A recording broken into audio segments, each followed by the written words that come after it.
They shot him in the head, point blank. The bullet should have killed him instantly.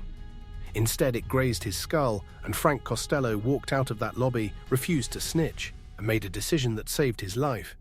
He quit. Just walked away from the entire mob while he was still breathing. Every other boss, dead. Luciano, exiled and dead. Anastasia, murdered in a barbershop. Genovese, rotted in prison. Costello, lived to 82, died rich, died free. Want to know the real difference between smart and stupid in organized crime? This is it. This is the story of the only gangster who figured it out before it was too late. Frank Costello, the Prime Minister of the underworld. Most gangsters ruled through fear.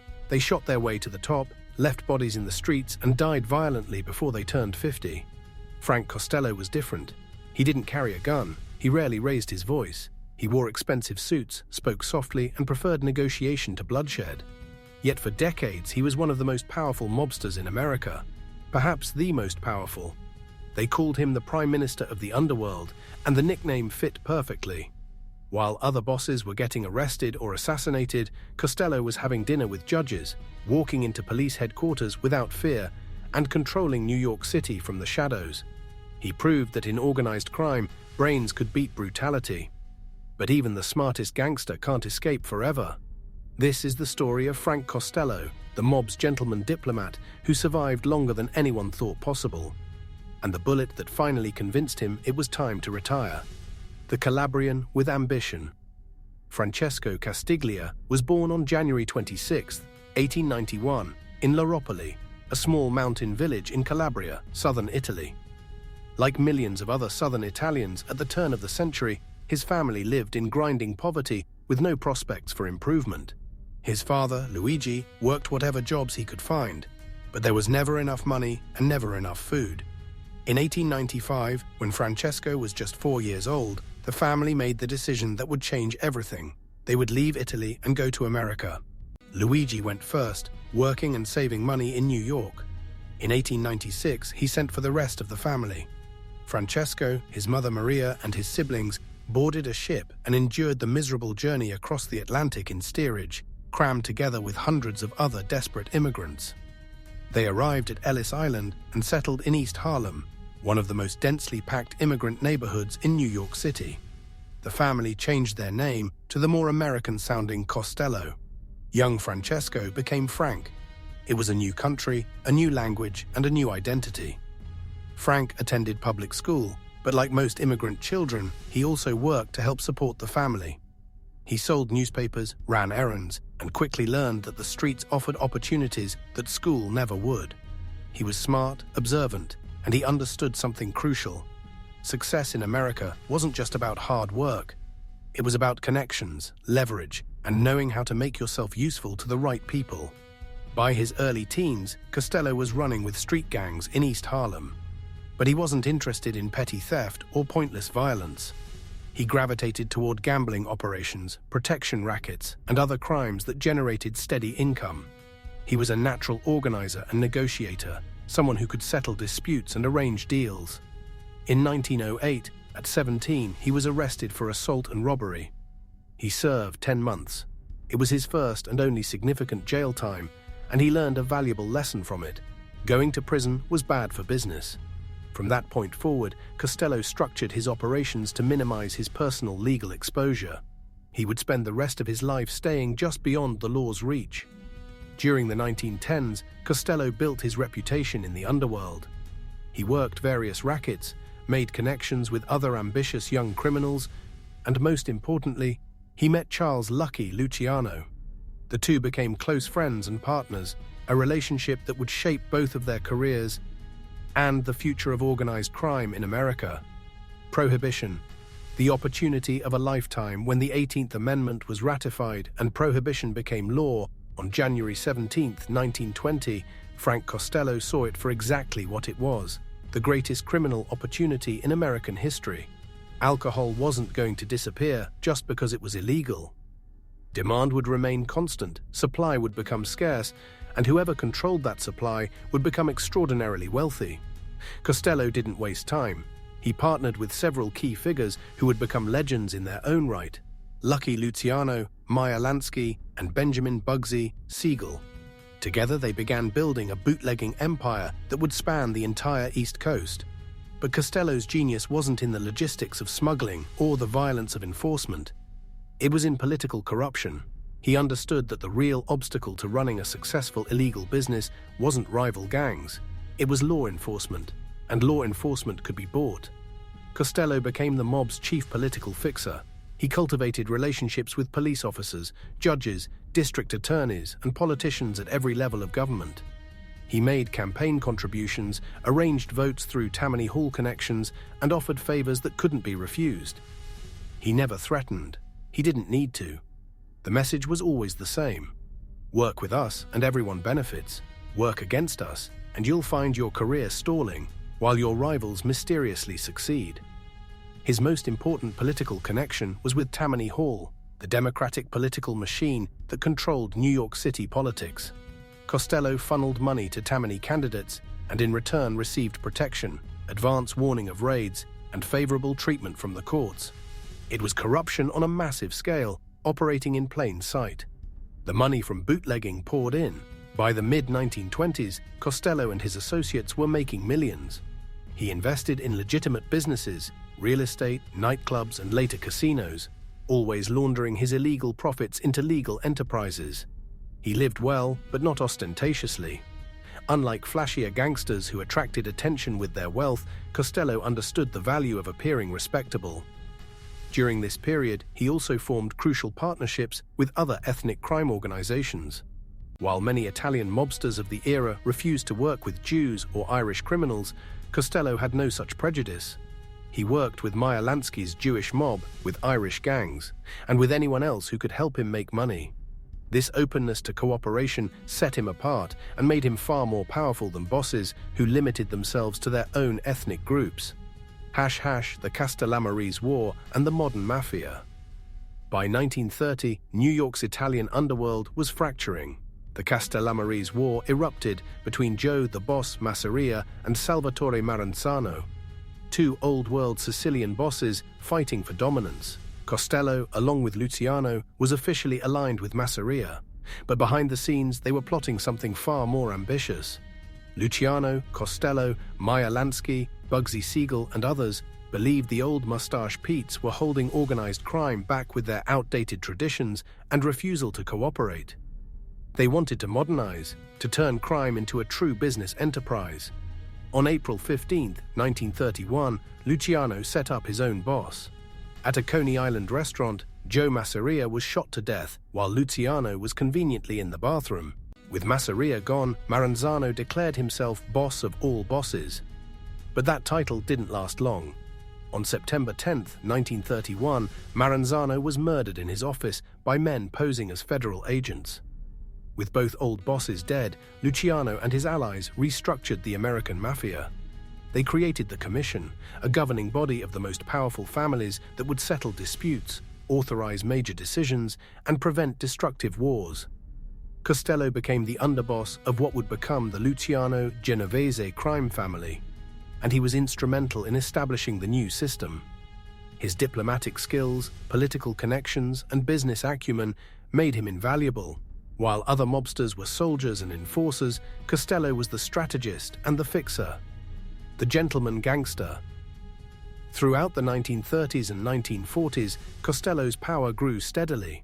When Prohibition ended in 1933, he smoothly transitioned his operations into gambling, which became his primary focus.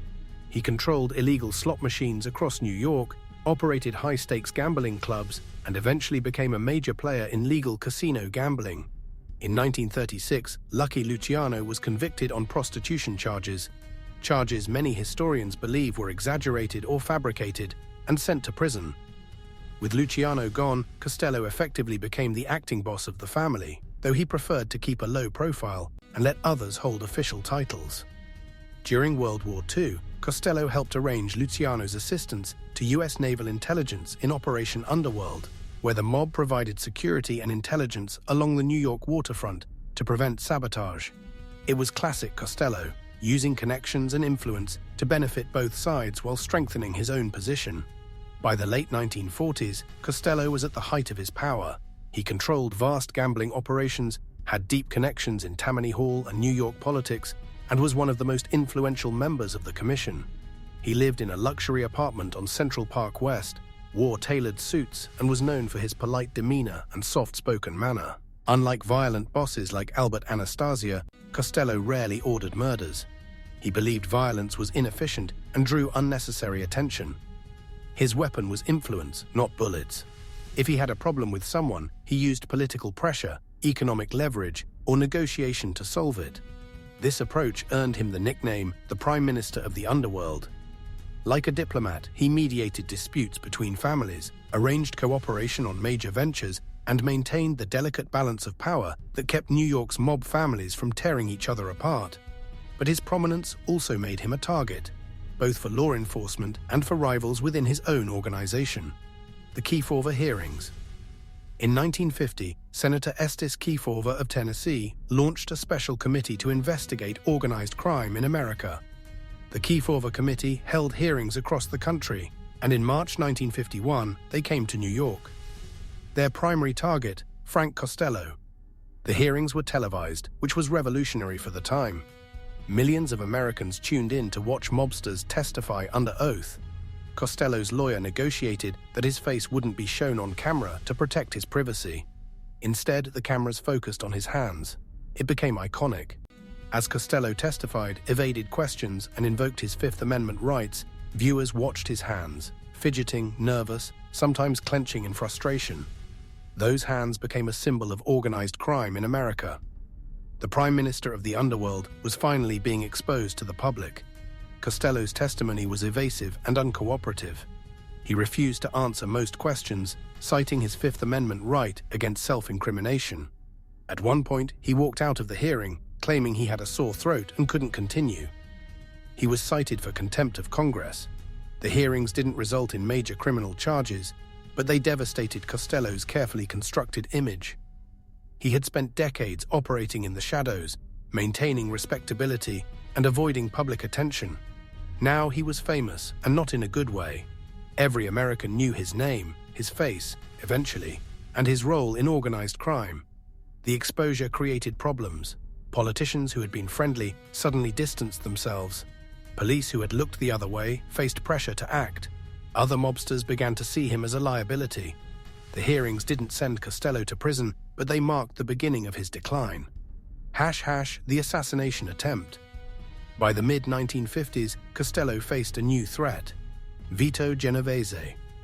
Genovese had returned from exile in Italy after World War II and was hungry for power. He wanted to take control of the Luciano family, which would eventually bear his name, and Costello was in his way. Genovese was everything Costello wasn't: violent, impulsive, and willing to use murder as a first resort. He began building alliances and plotting to remove Costello permanently. On May 2, 1957, Frank Costello had dinner at an Italian restaurant on the Upper East Side and then headed home to his apartment building on Central Park West. It was around 11 p.m. when he walked into the lobby of the majestic apartments at 115 Central Park West. As he entered, a large man stepped out from behind a pillar. Vincent the Chin Gigante, a soldier working for Vito Genovese, had been waiting. He raised a revolver and shouted, "This is for you, Frank." Costello turned toward the voice. Gigante fired. The bullet grazed Costello's scalp, creating a bloody wound, but miraculously missing his skull. Costello collapsed, and Gigante ran out of the building and disappeared into the night. Costello survived. The wound was superficial, just a graze. But the message was clear. Vito Genovese wanted him dead, and he would keep trying until he succeeded. What happened next surprised everyone. When police questioned Costello about the shooting, he claimed he didn't see the shooter and had no idea who would want to hurt him. He refused to cooperate with the investigation. It was the underworld code. You don't talk to police, even when someone tries to kill you. But privately, Costello made a different decision. He was 76 years old. He had been in the life for over 50 years. He had survived prison, investigations, gang wars, and now an assassination attempt. He had made more money than he could ever spend, and had lived longer than almost any other major mobster of his generation. He decided it was time to retire. The retirement. In the aftermath of the shooting, Costello quietly stepped down from his leadership role. Vito Genovese took over the family, and Costello accepted the transition without resistance. It was an unprecedented move, a mob boss voluntarily giving up power and walking away alive. For the next 16 years, Costello lived in semi-retirement. He maintained some business interests, consulted with other mobsters when asked, and served a brief prison sentence in the late 1950s for tax evasion, his only significant prison time since his youth. But he was no longer an active player in organized crime. He spent his time with his wife Loretta, whom he had married in 1914 and remained with for his entire life. He enjoyed the wealth he had accumulated, took care of his health, and avoided the spotlight that had caused him so much trouble during the Kiefover hearings. The younger generation of mobsters still respected him. Even Genovese, who had tried to kill him, reportedly consulted Costello on important decisions. His reputation as a wise strategist and mediator persisted long after he stopped actively running operations. In 1973, Costello suffered a heart attack. He recovered initially, but his health continued to decline. On February 18, 1973, he suffered a massive heart attack at his home. He was rushed to Doctors Hospital in Manhattan, but died shortly after arrival. He was 82 years old. His funeral was surprisingly modest for someone of his stature. Unlike the massive mob funerals that attracted thousands, Costello's service was small and private. He was buried at St. Michael's Cemetery in Queens. His wife, Loretta, who had stood by him through decades of criminal activity and legal troubles, survived him by several years. Legacy: the man who proved brains beat bullets. Frank Costello's life stands as a testament to a different kind of power in organized crime. While gangsters like Albert Anastasia ruled through terror and men like Lucky Luciano combined violence with strategy, Costello proved that influence and connections could be just as powerful as guns. He survived longer than almost any major mobster of his era. Lucky Luciano died in exile. Vito Genovese died in prison. Albert Anastasia was murdered. Meyer Lansky died in near poverty after the government seized his assets. Costello died in his 80s, in his own bed, still wealthy and still respected. His approach to organized crime influenced generations of mobsters who came after him.